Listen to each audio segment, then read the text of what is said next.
We're actually excited like how Toronto, the people in এপার Toronto. বাংলার জনপ্রিয় glamorous অভিনেত্রী মেহজাবিন চৌধুরী।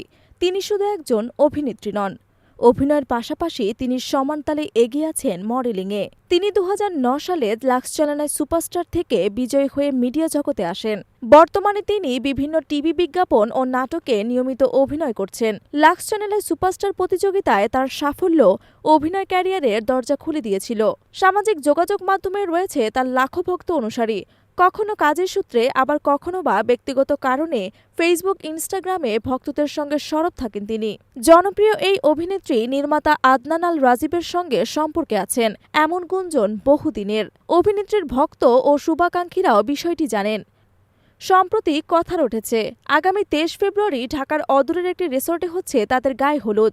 পরের দিন একই জায়গায় হবে বিয়ের আনুষ্ঠানিকতাও। তবে বিষয়টি নিয়ে বরাবরের মতো এখনও চুপ তারা।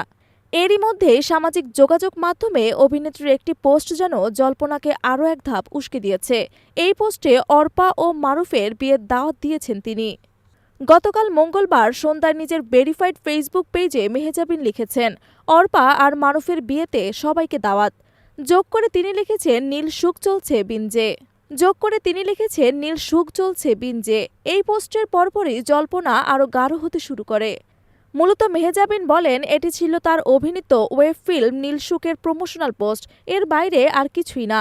গতকাল মঙ্গলবার রাতেই ওটিটি প্ল্যাটফর্ম বিঞ্জে মুক্তি পেয়েছে এটি, যেখানে অর্পা চরিত্রে অভিনয় করেছেন মেহজাবিন চৌধুরী আর মারুফ চরিত্রে আছেন অভিনেতা ফররুখ আহমেদ রেহান।